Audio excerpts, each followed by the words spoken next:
आपका स्वागत है। आज भाऊ उपस्थित हैं हमारे साथ फिर से। और इसका नाम ही आंखों देखी इसलिए रखा है कि वो तमाम चीजें जो हम में से बहुत लोगों ने देखी नहीं और जिन्होंने देखी उन्हें याद नहीं, या फिर मेरे जैसे कुछ लोग हैं जिन्हें याद तो है पर थोड़ा थोड़ा याद है। तो जैसे एक स्कूल में हमने थे और उस समय 1984 का इलेक्शन हुआ था और राजीव गांधी ने ऐसा स्वीप किया था कि जवाहरलाल नेहरू से ज्यादा सीटें लाई थी। और उस समय चूंकि इंदिरा गांधी की हत्या हुई थी तो माना जा रहा था ये सिंपैथी वोट है। उस समय मुझे भी लगा था केवल एक सिंपैथी वोट है। पर आज इतनी लंबी पत्रकारिता के बाद मुझको एक लगता है कि ये, जैसे मैंने आपसे कहा था कि इस देश में केवल एक वोट बैंक है, हिंदू वोट बैंक। मुस्लिम वोट बैंक कुछ नहीं है। हिंदुओं ने जब तक चाहा कांग्रेस जीती, हिंदू जब चाह भाजपा जीत रही है। मुझे एक ऐसा प्रतीत होता है। आज सुबह मैंने बातचीत में भाव से पूछा, मैंने कहा कि भाव, क्या ये पहली बार हिंदू वोट एक होकर पड़ा था? क्या ये हिंदू वोटों का पहला एक कंसोलिडेशन था? क्या ये पहली बार हिंदू वोट ने अपनी हैसियत, अपनी ताकत दिखाई थी? तो भाव ने एक बड़ा दिलचस्प जुमला कहा। उन्होंने कहा, अनुपम, उस बार तो आरएसएस ने भी भाजपा को, सॉरी, कांग्रेस को वोट दिया था। तो ये मुझे बहुत इंटरेस्टिंग लगा और इसको मैंने आज थंबनेल पे लिया है। तो भाव, आज उस दौर की बात करते हैं जब भारतीय जनता पार्टी नई नई बनी थी, अटल बिहारी आडवाणी लीड कर रहे थे, जनसंघ से भाजपा बनी थी और जनता पार्टी सरकार खत्म हुई थी, फिर इंदिरा गांधी की हत्या हुई थी, वो सब हम लोगों ने देखा, खालिस्तान आंदोलन वगैरह सब देखा। तो एक छोटी सी इसमें और जोड़ दूं, हम ये वो एक दौर था जब खालिस्तान आंदोलन बुरी तरह सर उठा चुका था। खालिस्तान खालिस्तान आपको पूरे पंजाब में झंडे नजर आ रहे थे और ऑपरेशन ब्लू स्टार हुआ था। उसके बाद इंदिरा गांधी की हत्या हुई थी। तो भाव, जब आज आपने मुझसे कहा कि ये वो दौर था अनुपम, जब ये वो चुनाव था जब आरएसएस ने भी कांग्रेस को वोट दिया था, तो आप मतलब इसको एक मुहावरे के तौर पे कह रहे थे कि यू मेंट इट? आपका असली में सच में तात्पर्य यही था? नहीं, वो हकीकत थी। आपको याद होगा तो एक सीट गुजरात से बीजेपी ने जीती थी और एक सीट आंध्र से जीती थी। आंध्र की तो बीजेपी की नहीं थी क्योंकि रामाराव का दौर था।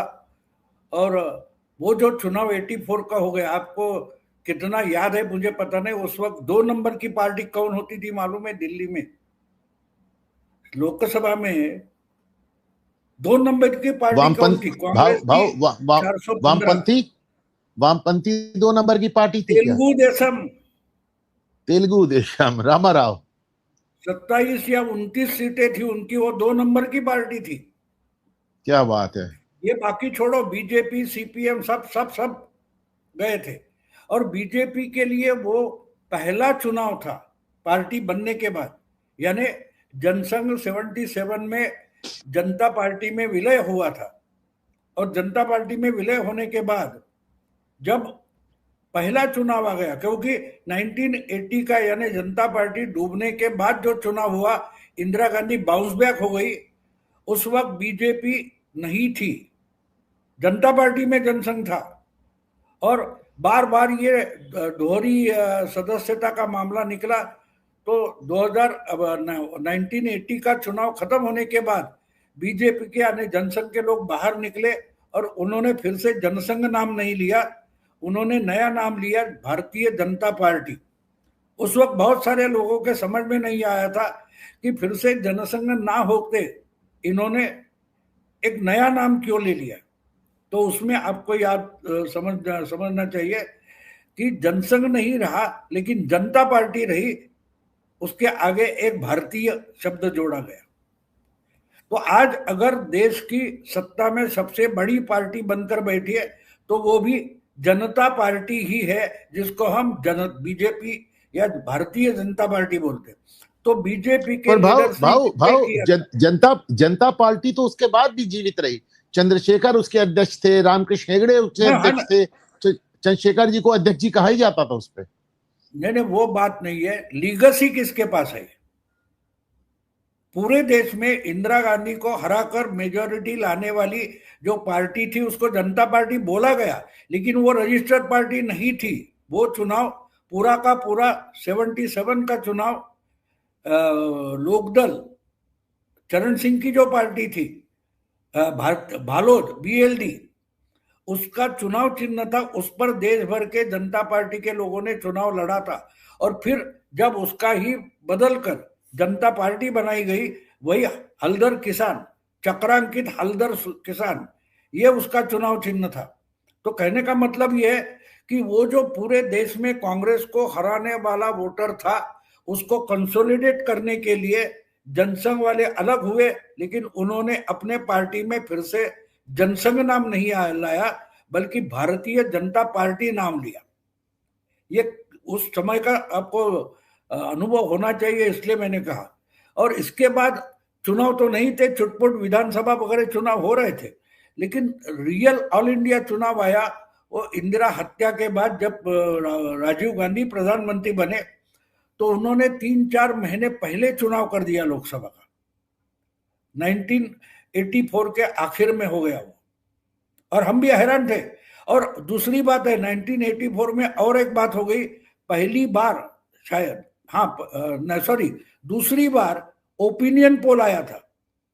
1980 में ओपिनियन पोल आ गया, तब इंदिरा गांधी बाउंस बैक करेगी, 2/3 मेजोरिटी लाएगी।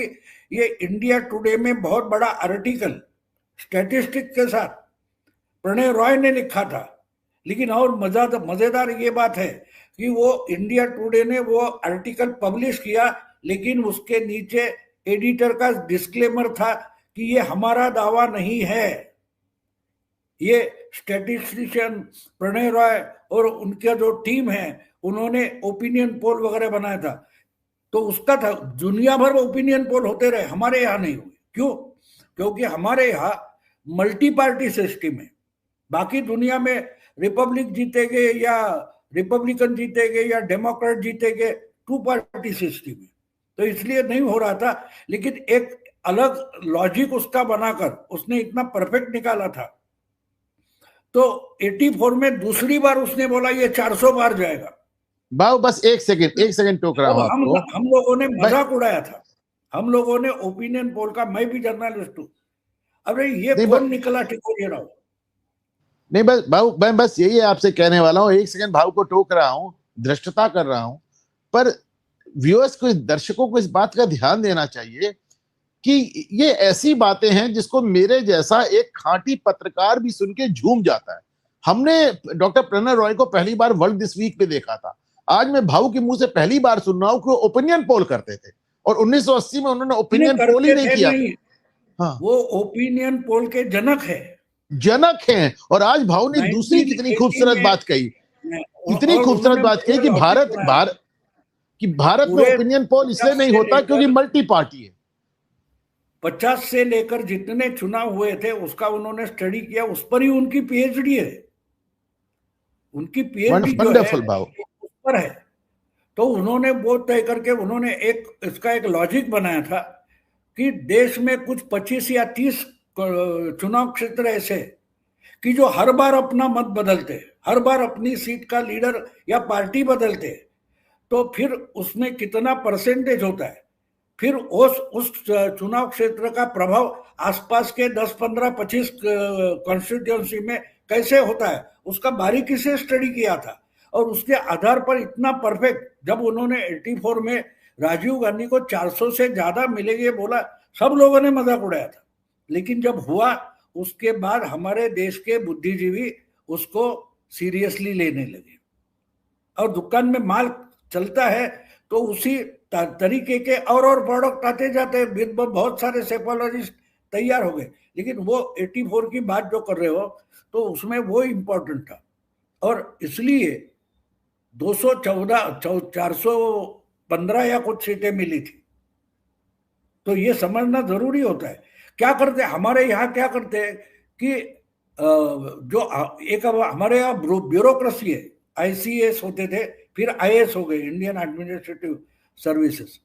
तो आईएएस हो गया इतना मतलब वो ज्ञानी है, उसको फिल्म सिटी चलाने को भी बिठा दे, उसको फिल्म का क्या पता है। अगर उस विषय में उसको इंटरेस्ट नहीं है तो वो आईएएस होने से वो ज्ञान नहीं है। इसीलिए कहने का मतलब ये है कि जो कुछ पॉलिटिकल एनालिस्ट बोलते हैं, करते हैं, आंकड़े, डेटा वगैरह वगैरह बात करते हैं, उनको पता नहीं है डेटा का मतलब क्या होता है। डेटा निर्जीव है, आप किताब पढ़ोगे तो वो अक्षर जिंदा हो जाते हैं, नहीं तो मरे पड़े रहते हैं उसमें किताब में। आप पढ़ते हो इसलिए वो किताब बन जाती है, न तो पढ़ा है प्रिंट करके। किसी ने पढ़ा नहीं। तो इसलिए पॉलिटिकल एनालिसिस करते वक्त ये समझना बिल्कुल जरूरी होता है कि ये हुआ तो कैसे हुआ, क्यों हुआ। तो 84 में अपने जो शुरू हमने बोला था विषय कि भाई आरएसएस ने वोट दिया, बिल्कुल दिया है, क्योंकि माहौल जो बनता है। अब देखो, ये जो आप चौंक गए, अरे आरएसएस ने कांग्रेस को वोट दिया, उस वक्त का माहौल समझो। आज अगर 84 से आपको कंपैरिजन करने हैं बंगाल की, तो बंगाल का माहौल समझना चाहिए, ना कि पहले 50 चुनाव में क्या हुआ है, ममता दीदी का आवाज क्या चल रहा है, ममता दीदी की रैली कितनी हो गई, कोई भाप नहीं पाया ना। मैं 1500 किलोमीटर दूर बैठकर बंगाल भाप सकता हूं कि 200 बार बीजेपी जा सकते हैं, मैं 1500 किलोमीटर दूर बैठा हूं। तो क्यों? मैं माहौल समझ रहा था कि लोग जिस ढंग से कैमरा के सामने रिएक्ट हो रहे थे, मैं उनकी बॉडी लैंग्वेज समझता था। तो 1984 ने आरएसएस क्यों पीछे खड़ा हो गया कांग्रेस के, यह समझना जरूरी होता है। तो इसका कारण ये था, एक तो ये कारण था कि बीजेपी आरएसएस के हिंदुत्व पर नहीं चल रही थी, और दूसरी बात ये थी कि बीजेपी उस वक्त गांधीवादी समाजवाद लेकर चल रही थी। और इंदिरा की हत्या मतलब एक व्यक्ति की हत्या नहीं थी, देश के प्रधानमंत्री की हत्या थी। और देश के प्रधानमंत्री की हत्या का मतलब उनकी सिक्योरिटी वाले ने की हुई मर्डर थी। छोटी बात नहीं है। ये देश बचेगा कि नहीं। खालिस्तान यहां तक पहुंच गया कि प्राइम मिनिस्टर के घर में जो सिख बैठा है वही उसको मारता है। तो पंजाब बचेगा कि नहीं? फिर से पंजाब हाथ से निकल जाएगा। ये जो डर लोगों के मन में था वो आरएसएस के मन में था, क्योंकि आरएसएस इस देश के हिंदुओं को रिप्रेजेंट करता है। झंडा लगाने के लिए, मंदिर बनाने के लिए आरएसएस नहीं है, ये समझो आप। ये जिनको समझता ही नहीं वो आरएसएस के बारे में बोलते हैं, पॉलिटिक्स के बारे में बोलते हैं, उनको पता नहीं इस देश का मानस क्या है। तो उस बार मुझे लगता है नकवी को, एक सीनियर जर्नलिस्ट है, उन्होंने कल परसों बोला है कि हिंदू कंसोलिडेशन उस वक्त हुआ था। तो हिंदू धर्म के नाम पर खड़ा नहीं रहता, राष्ट्रवाद के नाम पर हिंदू बड़ा कट्टर हो जाता है। ये हमको दो हिस्से रखने चाहिए। बंगाल में बीजेपी जीती है तो राष्ट्रवादी लोग उनके साथ थे, हिंदुत्व वाले भी आ गए और बीजेपी ने बंगाल में चमत्कार किया। बिल्कुल वही बात हुई, क्योंकि बीजेपी उस वक्त गांधीवादी समाजवाद लेकर बैठी थी और बीजेपी और आरएसएस की जमती भी नहीं थी। 3 साल बाद जब मुंबई में एक बाई इलेक्शन हो गया पार्ला में यहां, तो वहां शिवसेना ने पहली बार ओपनली, जो अभी 2 महीने पहले हमारा शुभेंदु अधिकारी बोल रहा था मुझे मुस्लिम वोटों की जरूरत नहीं है, यही बात बाला साहब ठाकरे बोले थे 87 में, और उस पर केस हो गई तो उनको 6 साल के लिए वोट देने से मना कर दिया गया। ये समझो आप। तो ये बात इतनी छोटी नहीं होती कि आरएसएस उसके साथ, आरएसएस इसलिए खड़ी हो गई क्योंकि वो हिंदू जनमानस था। और हिंदू जनमानस था क्या कि खालिस्तान का इतना प्रभाव हो गया है कि पंजाब तो हाथ से निकल गया। और पंजाब कोई पूरा सिख नहीं है ना, बहुत सारे हिंदू है, और बहुत सारे सिख भी है, वो खुद को हिंदू भी मानते हैं। लेकिन खालिस्तानियों ने इस ढंग से किया था कि वो जो अमृतसर का मंदिर है वो कब्जा करके बैठा था, उस पर तो ब्लू स्टार की जो एक्शन हो गई वो उसी कारण हो गई। अच्छा, ये तो मामला खड़ा जिसने किया उसका नाम भी इंदिरा गांधी था, मालूम है आपको? जब जनता पार्टी को आप सता नहीं सकते हो तो जनता सरकार को परेशान करने के लिए अकाली दल का ही एक प्रस्ताव जो आनंदपुर साहिब में पारित हुआ था उसको भिंद्रनवाले के हाथ में देकर ज्ञानी झैल सिंह ने भिंद्रनवाले खड़ा किया था। लेकिन आते आते ये बात हो गई कि उस पर आंदोलन खड़ा होकर वो इतना रौद्र रूप धारण करने तक खुद इंदिरा गांधी प्राइम मिनिस्टर बन गई। अब वो बोली भितरन वाले के चुप बैठो, तो बोले आप चुप कैसा बैठूंगा, मेरी अपनी ताकत बन गई है। जिन्होंने केजरीवाल खड़ा किया, बाद में उनको ही केजरीवाल ने धक्के मारकर बाहर किया, बिल्कुल वो हालत थी उस वक्त। तो वो बात नहीं है। लेकिन आरएसएस बीजेपी कांग्रेस के पीछे खड़ी हो गई, इसका सबसे बड़ा कारण ये है कि उस वक्त देश से पंजाब टूटने की पॉसिबिलिटी थी, तो एकजुटता दिखाना जरूरी था। तो बीजेपी जीतेगी, कल जीतेगी, आज हारेगी, ठीक है, बीजेपी अपनी बात है। लेकिन आज की सिचुएशन ऐसी है कि बीजेपी जीतना नहीं, खालिस्तान हराना, खालिस्तान की आइडियोलॉजी हराना जरूरी था अखंडता के लिए। और इसलिए आरएसएस ने अपनी पूरी ताकत कांग्रेस के पीछे, राजीव गांधी के पीछे लगा दी थी। क्योंकि अब मन में भी था लोगों के, हिंदू कंसोलिडेशन मेंटली भी हुआ था, उसको ऑर्गेनाइज करने का काम भी आरएसएस ने किया, क्योंकि वो माहौल ऐसा था, माहौल ऐसा था कि कांग्रेस की हार मतलब अखंडता की हार, वो बर्दाश्त नहीं था, ये समझो। देखिए, जो इतनी देर में भाऊ ने कहा उसको मैं आप लोग के लिए नटशेल में बता दूं कि पहली बात, भाऊ ने कहा कि आरएसएस राष्ट्रवाद के लिए खड़ी थी, और हिंदू राष्ट्रवाद पे जितना मजबूती से खड़ा होता है, क्योंकि हिंदुओं को लगा ये राष्ट्र हमारा है, हिंदू इस राष्ट्र को अपना मानते हैं, इसलिए राष्ट्रवाद पे वो, मतलब जो लोग धर्म पे भी एक नहीं होते वो राष्ट्र पे एक हो जाते हैं, पहली बात। दूसरी बात भाऊ ने कही कि ये वो समय था जब जो भाजपा थी नई नई बनी थी, 4 साल हुआ था, तो वो गांधीवादी समाजवाद पे थी। पर भाऊ मेरा तो सवाल ये भी है कि गांधीवादी समाजवाद तो हम दीनदयाल उपाध्याय के जमाने से देख रहे थे, हमने जनसंघ में भी जो देखा था, जो हमने दीनदयाल उपाध्याय की फिलॉसफी देखी थी, वो भी मुझे गांधीवादी समाजवाद लगता है। मुझे तो लगता है कि 89 के आसपास जब आडवाणी ने रथ यात्रा का फैसला लिया और जब नरेंद्र मोदी को अपना रथ चालक सारथी बनाया, तो उस समय हिंदुत्व की तरफ पहली बार बीजेपी गई है, वरना उसके पहले तो गांधीवादी समाजवाद ही नजर आ रहा था। बिल्कुल था ना, लेकिन आरएसएस उसके साथ नहीं थी। मैं आपको उसका सबसे बड़ा सबूत देता हूं।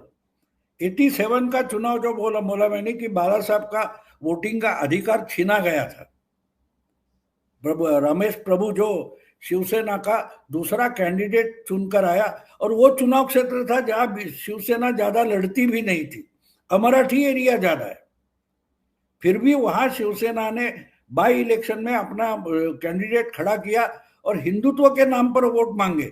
और उस वक्त जनता पार्टी के प्राणलाल वोरा नाम के कैंडिडेट थे, तो बीजेपी ने प्राणलाल वोरा को सपोर्ट किया था और आरएसएस ने शिवसेना को सपोर्ट किया था।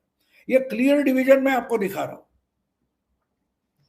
आरएसएस शिवसेना के साथ हिंदुत्व के लिए खड़ी हो गई, और प्राणलाल वोरा जो जनता पार्टी के थे उसके पीछे बीजेपी मुंबई की खड़ी हुई थी। लेकिन वो जीत हो गई और बीजेपी को कॉन्फिडेंस आ गया कि नहीं, गांधी समाजवाद की जरूरत नहीं है, हिंदुत्व के नाम पर भी चुनाव जीते जा सकते हैं।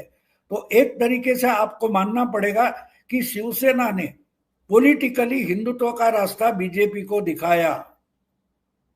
भाव जब शिवसेना की बात आती है, तो बात है 87 की ये बात है, और उसके बाद इमीडिएट बाद गोपीनाथ मुंडे और प्रमोद महाजन मातोश्री पहुंचे 2-3 महीने में, और शिवसेना बीजेपी की पहली महाराष्ट्र में अलायंस हो गई। भाऊ अभी जो शिवसेना की बात हो रही थी और बाल ठाकरे की बात हो रही थी, बाल ठाकरे पहले आदमी थे जिन्होंने हिंदुत्व का झंडा उठाया था। हालांकि अभी मैं एक दिन देख रहा था, एक बड़े पत्रकार कह रहे थे कि उद्धव ठाकरे ने उनसे कहा कि बाल ठाकरे ने, उनके पिताजी ने जिंदगी की सबसे बड़ी गलती ये की कि उन्होंने मराठी राजनीति छोड़कर हिंदुत्व की राजनीति पकड़ ली। अगर वो मराठी राजनीति पर जमे रहते तो भाजपा उनको कभी आज इनको नहीं उखाड़ पाती, और हिंदुत्व की राजनीति में नरेंद्र मोदी के उदय के बाद और बाला साहब के जाने के बाद शिवसेना गायब हो गई। उनका यह मानना है कि अगर उन्होंने मराठी राजनीति नहीं छोड़ी होती, हिंदुत्व की राजनीति नहीं की होती, तो आज शिवसेना बेहतर पोजीशन में होती। और उद्धव ठाकरे अपने ही पिता बाल ठाकरे को ये कह के क्रिटिसाइज कर रहे थे। लेकिन आज आपने मुझे एक और दिलचस्प बात बताई थी, और मैं चाहूंगा आप अपने दर्शकों को बता रहा हूँ। जो आप जिस बड़ा कोई पत्रकार है, मुझे मालूम है, आप जिसका नाम तो नहीं कह रहे, वो बुद्धू है, वो बुद्धू है। इसका कारण ये है कि 66 से लेकर राजदीप 86। सरदेसाई भाऊ, राजदीप हाँ, सरदेसाई वो कह तो रहे ये थे। तो वो पागल इंसान है, वो पागल है, उसको कुछ समझता नहीं।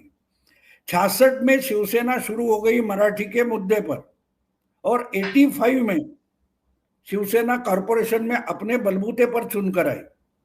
लेकिन एक बात ये गधे को पता नहीं, जिसका नाम आपने बताया, कि बाला साहब ठाकरे ने हिंदुत्व का झंडा अपने कंधे पर लेने के 2 महीने पहले वो कम्युनिस्ट बनने वाले थे। कितने लोगों को मालूम है बाला साहब कम्युनिस्ट बनने वाले थे? मालूम है? कभी सुना है आपने? क्योंकि आप इन गधों का सुनते हो, पढ़ते हो, जिनको कुछ मालूमात नहीं है। अचानक से बाला साहब हिंदुत्ववादी कैसे हो गए, ये भी समझना जरूरी है। एक बात हो गई थी, रविंद्र म्हात्रे नाम के हमारे डिप्लोमेट थे लंदन में, उनकी ये JKLF वाला कौन है, उसका नाम मैं भूल गया अभी, अरुंधति राय के साथ दिखता है वो, तो यासीन मलिक। JKLF, हाँ यासीन मलिक।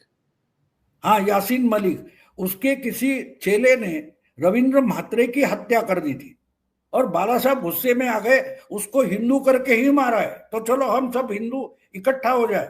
और उन्होंने मुंबई में एक हिंदुत्ववादी मानने वाले जो अलग अलग संगठन थे उनका मीटिंग किया, हम इकट्ठा होकर कुछ करेंगे। बाकी के ऐसे ऐसे निकल गए, लेकिन बाला साहब डटे रहे हिंदुत्व पर। और 2 साल बाद जब ये बारला का चुनाव आ गया, उन्होंने हिंदुत्व पर चुनाव लड़ा। और बाला साहब की और एक बात बता दूं आपको, बाला साहब को जो Z+ सिक्योरिटी मिली वो खलिस्तानियों के धमकियों के कारण मिली, उसके पहले उनको सिक्योरिटी नहीं थी। तो कहने का मतलब यह है कि ये जो गधा बोल रहा है खालिस्तानियों ने आपका, भाऊ, खालिस्तानियों ने भाला साहब को धमकी क्यों दी थी? आज ये बात सुबह आप मुझे बता रहे थे, मैंने पूछा नहीं, खालिस्तानियों ने बाला साहब को धमकी क्यों दी थी? क्योंकि उन्होंने ओपनली चैलेंज किया था, ओपनली वो खिलाफ बोल रहे थे, डरे नहीं थे। कांग्रेस वाले भी डरे थे, लेकिन बाला साहब नहीं डरे थे, तो उनको थ्रेटन करना शुरू हो गया। लेकिन वो बात नहीं, ये जो गधा आपको बोल रहा है कि मराठी नहीं छोड़ी होती तो मराठी पकड़ बैठे थे, तब तो मुंबई थाना तक लिमिटेड थे। बाला साहब महाराष्ट्र में फैले, शिवसेना महाराष्ट्र में फैली, वो हिंदुत्व के कारण फैली है।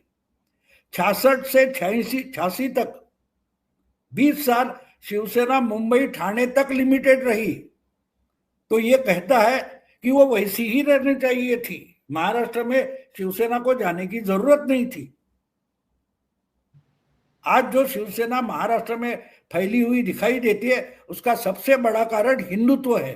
ये मैं इसलिए बोल रहा हूं कि मैं जब शिवसेना भवन में उनका वीकली है मार्मिक उसका संपादक करके 4 साल बैठता था, मेरे सामने शिवसेना बढ़ते हुए मैंने देखी।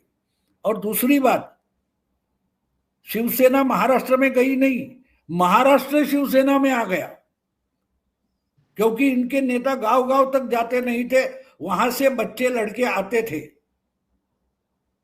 तो ये बड़ा इतिहास है, ये 2 एपिसोड में, एक एपिसोड में बताने की बात नहीं है। लेकिन बाला साहब को हिंदुत्व खंडे पर लेने के बाद ही पूरे महाराष्ट्र में रिकॉग्निशन मिला, और महाराष्ट्र की बात नहीं, बाकी राज्यों से लोग आते थे उनको मिलने, बाकी राज्यों से आते थे। तो ये ऐसे लोगों का पढ़ो ही सुनो भी नहीं, मैं सुनता ही नहीं इनको, क्योंकि मैंने डिक्लेयर कर दिया ये पागल है, इनको कुछ ज्ञान नहीं है, वो अपना अज्ञान ही ज्ञान करके परोसते रहते। हालांकि वो उद्धव ठाकरे के मुंह से कहलवा रहे थे ये बात, तो कह रहे थे मैं नहीं कह रहा था, उद्धव ठाकरे कह रहा था। तो नहीं, उद्धव का क्या ज्ञान है, वो उसको मालूम नहीं है। वो 95 में जब शिवसेना की महाराष्ट्र में सत्ता आ गई, उसके बाद वो शिवसेना में आ गया, तब तक कैमरा लेकर फोटो निकालता था, तो उसको भी क्या ज्ञान है।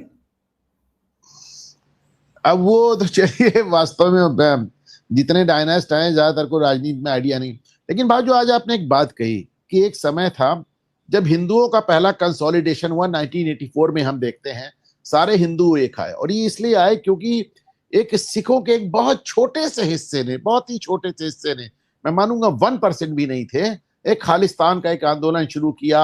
और खालिस्तान का आंदोलन, जैसा कि अभी आपको भाव ने बताया, कि जनता पार्टी सरकार को गिराने के लिए जनता पार्टी सरकार को परेशानी में, मोरारजी देसाई की सरकार को परेशानी में डालने के लिए इंदिरा गांधी ने ही शुरू कराया था। इंदिरा गांधी ने ही भिंडरावाला बनाया था और भिंडरावाला आगे चल के भस्मासुर बन गया जो इंदिरा गांधी को ही खा गया। तो उसके बाद इंदिरा की जो हत्या होती, मैं आज कह रहा था कि हमने एक ऐसा भी दौर देखा है कि हमारी प्रधानमंत्री मार दी गई, हमारा सिटिंग चीफ मिनिस्टर बेअंत सिंह मार दिया गया, हमारा chief of army staff general as Baid retirement के बाद मार दिया गया। कभी सोच नहीं सकते कि इस देश में कैसा आतंक का तांडव हो रहा था। तो भाऊ उसके चलते हिंदू पहली बार एक साथ आया। अब इसी पूरी आपकी बात को उठा के हम एक्स्ट्रापोलेट कर देते हैं। आज आपने जो कुछ भी कहा है 1984 के चुनाव को लेकर, उसको हम उठाकर 2027 के चुनाव पे पंजाब पे डाल देते हैं।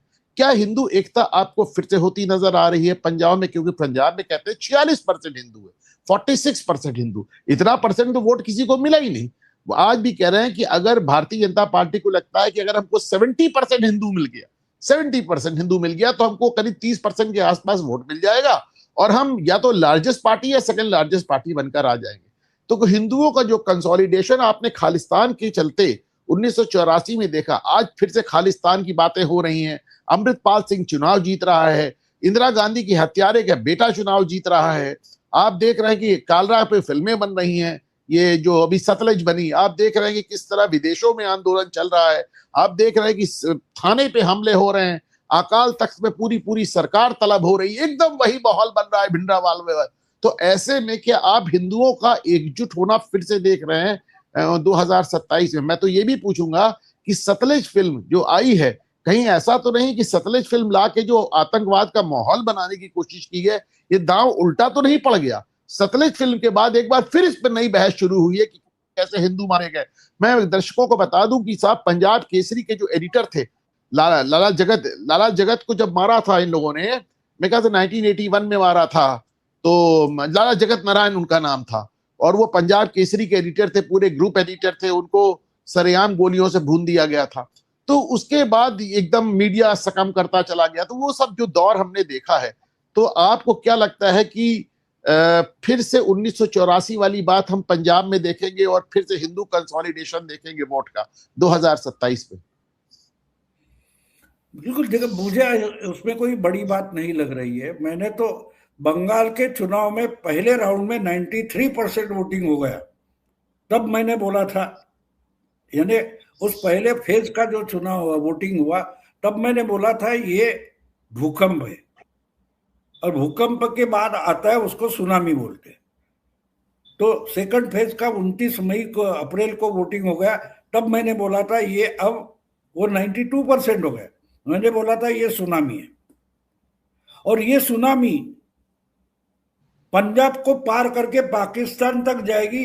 अचानक से पाकिस्तान में लोग बोलने लगे कि हमारा तो डीएनए भी हिंदू है, भारतीय है, इसको क्या कहोगे? अब ये अफगानिस्तान वाले बोलने लगे हमारा तो डीएनए ही भारतीय है। तो ये क्या है? ये इंडोनेशिया का प्राइम मिनिस्टर बोलता है कि मेरा डीएनए इंडियन है। ये क्या है? मलेशिया का, हाँ जो है। तो कहने का मतलब ये है कि ये होते रहता है। देखो हिस्ट्री जब देखते हैं हम, तो एक इंसान की मेमोरी होती है वो 50, 60, 70 साल की होती है, लेकिन एक समाज की जो मेमोरी होती है वो 200-300 साल की होती है, 200-300 साल की। देखो बंगाल जीतने के बाद गांव गांव लोग कोई मोदी या शाह का जिंदाबाद नहीं कर रहे थे, जय जय श्री राम बोल रहे थे। और बहुत सारे गांव में चौराहे पर शिवाजी महाराज की प्रतिमाएं लगाई गई, फोटो लगाए गए। क्यों भाई? ये सब सिग्नल होते हैं। ये अगर सिग्नल समझने हैं तो हमको इंडियन माइंडसेट से उधर देखना पड़ेगा। आप अफ्रीकन या अरबी या यूरोपियन या अमेरिकन नजर से ये नहीं देख सकते या समझ सकते हो। इसको इंडियन माइंडसेट से आपको देखना पड़ेगा। और इसलिए जो 84 में हुआ अभी भी होगा। अब ये और एक बात समझ लो, आप पंजाब में होगा नहीं होगा ये आप जैसे एनालिस्ट है उनके लिए है, आम जनता के लिए नहीं है। पिछले विधानसभा चुनाव में बीजेपी को कुछ 4-5% वगैरह वोट मिले थे। पहली बार बीजेपी अकेली लड़ी थी। लेकिन भाव लोकसभा में 18% हो गया, लोकसभा में 18% हो गया। वही वही तो बोल रहा हूं ना, वो समझो जरा, जल्दबाजी मत करो। 5 साल पहले 4-5% मिला था, वो एकदम 18% हो गया कि हाँ भाई बीजेपी हिंदुओं की पार्टी बनकर खड़ी हो रही है, तो 4 से 18% हो गया, थोड़ा कॉन्फिडेंस आ गया। 23 और 29 अप्रैल को जो वोटिंग हुआ उसमें बीजेपी को 46-47% वोट मिला है, लेकिन फाल्ता में 71% हो गया 3 हफ्ते बाद। समझ रहे हो कुछ?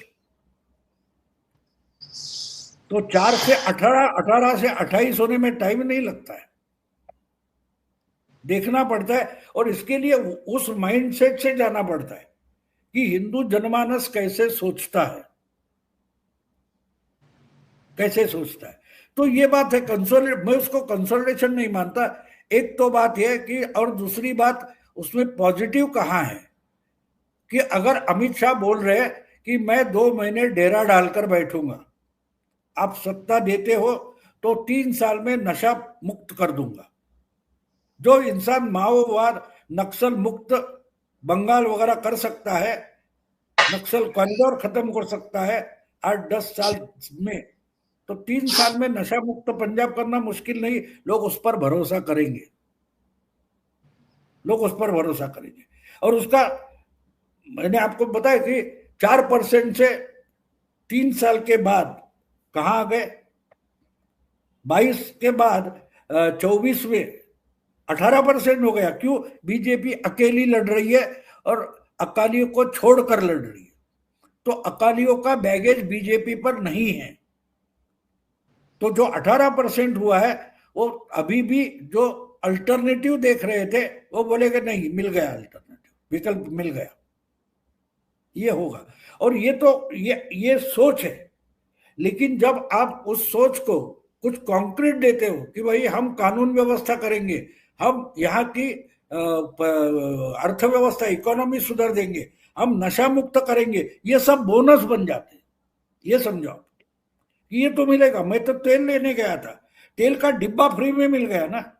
हम जब बच्चे थे तब तेल का डिब्बा नहीं मिलता था, हम छुट्टा छुट्टा लेते थे। लेकिन ऐसे ऐसे अरे डब्बा तो फ्री आ गया। ये तो डब्बा हम उस वक्त टीन का डब्बा होता था, वो 2-3 साल चलता था, साफ करके इस्तेमाल कर सकते थे। तो तेल तो खरीद गया, लेकिन डिब्बा तो फ्री मिल गया। हर घर में आपको उस समय के घर के फोटो आप लोगे तो उसमें ये डालडा के तेल के डिब्बे पड़े दिखाई देते थे, घर के बर्तन जैसा इस्तेमाल होता था। आज तो हम फेंक देते। तो ये सोचने का आम आदमी कैसे सोचता है और हिंदू मानस कैसे सोचता है, उस लेवल पर जाओगे तो ये सारे जवाब मिल जाते। लेकिन आप इंटेलेक्चुअल बन जाओ, प्रॉब्लम शुरू हो जाता। आपको एक घर का आपके हर सुनने वालों के भी जिंदगी का उदाहरण दूंगा। आपके घर में बहुत सारे चीजें पड़ी रहती है, आपको मालूम है मेरा मोबाइल तो टीवी के साइड में रखा था, ये रिमोट तो उधर रखा था, ये उधर रखा था, और ढूंढने जाते हो तो मिलता नहीं, परेशान हो जाते हो, झगड़े हो जाते हैं घर में।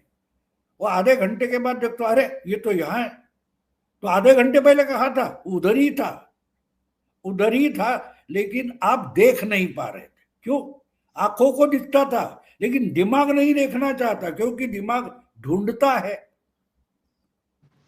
एक चीज होती है, आंखों को सब कुछ दिखाई देता है, जब ढूंढना शुरू करते हो तो दिखाई नहीं देता। तो ये सारे सवाल आसान होते हैं। मेरे पास कोई दिव्य दृष्टि नहीं है कि बिहार के बारे में मैं प्रेडिक्ट करता हूँ, बंगाल के बारे में, दिल्ली के बारे में प्रेडिक्ट कर सकता हूँ, कोई दिव्य दृष्टि है बिल्कुल नहीं। मैं आम इंसान बन जाता हूँ कि वो कैसा सोच रहा है, उसको क्या लगता है। देखो एक बात होती है, गुस्सा होता है, एक मियाँ बीवी पे झगड़े हो जाते, दूसरे दिन डाइवोर्स तलाक नहीं लेते, होगा एडजस्ट, देखते 2-3 दिन एक दूसरे से बात नहीं करेंगे, फिर एक दूसरे के अरे इसके बदन पर रजाई नहीं है, तो वही बीवी जाकर रजाई चढ़ा देती है, बोलते हैं थैंक यू, पति बोलता है। सुबह उठकर दोनों आपस में बातें करने लगते हैं। लेकिन इंटेलेक्चुअल हो तो अरे इतना झगड़ा हो गया, 2 घंटे पहले झगड़ा हुआ था, 6 घंटे के बाद तलाक होना चाहिए, ये इंटेलेक्चुअल लॉजिक। आम आदमी का लॉजिक नहीं होता, ये समझो। बहुत बहुत खूबसूरत, बहुत खूबसूरत। आज का एक आखिरी सवाल आपसे कर लें। अभी जो पंजाब में जो है हम लोग हालात देख रहे हैं कि साहब, चले फिल्म तो अपने आप में आई, वो तो एक प्रोपेगेंडा फिल्म है, पर उसके पहले हमने देखा कि कनाडा वगैरह से, ऑस्ट्रेलिया वगैरह से कैसी हरकतें हो रही हैं। हमने अमृतपाल सिंह की जीत देखी, हमने थानों का लुटना देखा, हमने इंदिरा गांधी के हत्यारे के बेटे को जीतते देखा चुनाव, जेल से लोग चुनाव जीत रहे हैं। तो आपको क्या लगता है कि जो खालिस्तान का एक माहौल बनाया जा रहा है और जिसमें जाहिर सी बात है विदेशी डीप स्टेट का हाथ नजर आता है, केजरीवाल ने इसको बहुत प्रमोट किया है, बहुत प्रमोट किया है। तो मेरे सवाल के दो हिस्से हैं। पहला तो ये कि क्या आप फिर से वो खालिस्तानी माहौल पंजाब में लौटते हुए देख रहे हैं, नंबर वन। और नंबर दो, जो अभी अकाल तख्त ने पूरी ये भगवंत मान की सरकार बुलाई और भगवंत मान को घोषित कर दिया कि कोई पंजाबी, कोई सिख इससे कोई संबंध ना रखे। हालांकि अब लगता है कि अकाल तख्त ने उनको माफ भी कर दिया है। लेकिन आपको क्या लगता है कि इस चुनाव में अकाल तख्त ने जो कुछ भगवंत मान के मुतालिक कहा है, या फिर भगवंत मान का जो वीडियो आया जिसमें गुरुओं की फोटो पे शराब छिड़क रहे हैं, तो आम आदमी पार्टी की क्या गति आप देखते हैं इस चुनाव में, नंबर एक। और नंबर दो, क्या खालिस्तान आंदोलन या उस तरह का माहौल आप पंजाब में लौटता हुआ देख रहे हैं भाव? खालिस्तान जैसा माहौल तो नहीं, यानी आंदोलन का वगैरह नहीं बनेगा। लेकिन जो अमृतपाल सिंह का जो अलग पार्टी उन्होंने बनाया है और वो सब चुनाव पूरा का पूरा लड़ना चाहते, वो बीजेपी के लिए फायदेमंद है, क्योंकि वो काउंटर पोलराइजेशन करने में मदद करेंगे। एक बात है। और एक बात होती है, इसको डरने की जरूरत नहीं है। देखो, तुम भी कभी मरने वाले हो, मैं भी मरने वाला हूं, और हमारे मन में मृत्यु का जो डर है, उस पर तो एलआईसी चलती है, कितना बड़ा करोड़ों का बिजनेस करती है। अगर तुम मर जाओगे तो इसको फायदा मिलेगा, तो हम पैसे डालते रहते, साले मरते तो नहीं। 40 साल का कोई बीमा होता है, वो खरीद लेते हैं और 40 साल हम मरते नहीं। लेकिन ये साला हमारा पैसा उठाकर उसका पूंजी बना देता है, कैपिटल, उस पर धंधा करता है। तो अमृतपाल सिंह जरूरी है। ये अमृतपाल पॉलिटिकल सिंह गेम जरूरी है, है। तो ये साधु संतों का खेल नहीं है, कुंभ मेला नहीं है। ये पॉलिटिक्स एक तरीके से बिजनेस बन गया है। तो जो माहौल है वो देखो, ये क्या होता है, ज्यादा इंटेलेक्चुअल होता है इंसान ना, तो हर चीज में कुछ ना कुछ ढूंढने की कोशिश करता है, हर चीज में कुछ नहीं होता। प्याज निकालते जाओ, प्याज में आखिर हाथ क्या लगता है?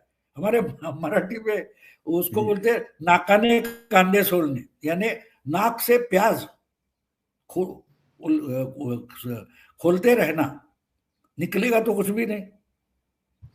तो ये हमारे मराठी में कहावत है, ऐसे जो ज्यादा अपना ज्ञान झाड़ता है उसको बोलते हैं नाकाने कांदे सोलते, यानी नाक नाक से प्याज खोल रहा है, निकलेगा तो कुछ भी नहीं।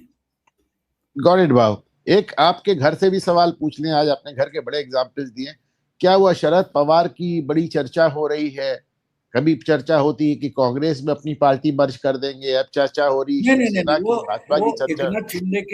एकनाथ शिंदे के ऑफिस में गए, तो वो उधारी चुकता करने गए थे, उधारी का भुगतान था। इनको राज्यसभा में किसने लाया? देवेंद्र ने लाया ना। वो कैंडिडेट बने एमवीए के, लेकिन उनको कैंडिडेट तो देवेंद्र ने बनाया ना। अगर पवार रहेंगे तो अगला कैंडिडेट खड़ा नहीं करेंगे एक्स्ट्रा, ये कौन बोला था? देवेंद्र। इसलिए छटपटाहट बहुत हुई, लेकिन उद्धव और कांग्रेस मान गई, अनअपोज हो गया। तो वो भाव, उधारी थी ना, देवेंद्र की उधारी थी। देवेंद्र देवेंद्र की उधारी चुकाने के लिए एकनाथ शिंदे से मिलने चले गए। वही तो बात है, वही तो बात है। तो वो जब उधर गए, उस दिन मुंबई में, महाराष्ट्र के मीडिया में क्या चल रहा था देखो। हमारे मुंबई पुणे रोड पर मिसिंग लिंक है, वो गिर गई, मुंबई में पानी भर गया, चारों ओर से देवेंद्र को घेरा गया था। तो Devendra as a chief minister और Eknath Shinde as urban development minister, दोनों घिर गए थे। और मीडिया में बस वो चल रहा था, वो, और उसका मुंह तोड़ जवाब जब दिया गुस्से में आकर देवेंद्र ने, तो उसको भी मुद्दा बनाया गया। ऐसे वक्त में अचानक शरद पवार एकनाथ शिंदे के केबिन में जाते। एकनाथ शिंदे तो वहां है नहीं, वो दौड़े दौड़े आते, शाल देते हैं और शाल से मशाल बुझा देते हैं। शाल से मशाल पूरे 2 दिन किसके दिमाग में मिसाइल लीक नहीं रहा, ना मुंबई में पानी भरा। हर कोई क्या हो गया, पवार क्यों गया, पवार जा रहा है, पवार इधर जा रहा है। अरे पहली बात, ये विलय विलय की बात करते इतने पागल है, इतने पागल लोग हैं। इनको लगता है कि मैंने अनुपम से एग्रीमेंट किया, एग्रीमेंट पर साइन करो, रजिस्टर करो, काम खत्म। अरे 2 पार्टियां एक दूसरे में विलय होती है तो उनकी अपनी अपनी प्रॉपर्टियां है, उसका विलय करना पड़ता है। अब 800 करोड़ की प्रॉपर्टी टीएमसी के पास है, तो क्या अपने आप दे राहुल गांधी को दे देगी? ये तो सोचो यार, ये प्रॉपर्टी मैटर है, ये प्रॉपर्टी मैटर है। शरद पवार की पार्टी की बहुत सारी प्रॉपर्टीज है, कांग्रेस में विलय करके दे देंगे। और आपके लिए एकेडमिकली क्या होता है देखो, कि 2 और 2 4 -2 2 कागज पर बनाना ठीक है। मुकेश अंबानी कागज पर कोई एडिशन नहीं करता, ओमिशन नहीं करता, ये हम करते हैं। ऐसा होगा, वैसा होगा, इसका सूद इतना मिलेगा, फिर इतना होगा। ये मिडिल क्लास माइंडसेट की बात है। पॉलिटिशियंस आर बिजनेसमैन नाउ, वो बिजनेस की तरीके से सोचते, और उन पर बोलने वाले हैं वो एकेडमिकली सोचते हैं और बोलते। तो इसलिए दोनों में मिसिंग लिंक है। इसको इसका कैसे कनेक्ट करना, उसको इससे कैसा कनेक्ट करना, ये पता नहीं। वो जर्नलिस्ट बन जाते हैं, और वो भी नहीं बन पाते, वो कॉकरोच बन जाते हैं। आज का भाव का सबसे अच्छा जुमला था, मशाल बुझा देना। पिछली बार उन्होंने कहा था हनुमान चालीसा और अनुमान चालीसा। भाव इज ऑन अ रोल। और आज चलिए हम भाव को बुलाते रहेंगे, भाव से इतिहास सुनवाते रहेंगे। भाव ने आज राम मंदिर को लेकर भी कुछ दिलचस्प बातें की थी, पर उसको हम अगले अंक के लिए रखते हैं। भाव को मेरा वादा है कि मैंने आधे घंटे से ज्यादा बोलने नहीं देंगे। भाव आप आए, हमारे दर्शकों से बात की, आपका बहुत बहुत धन्यवाद। नमस्ते।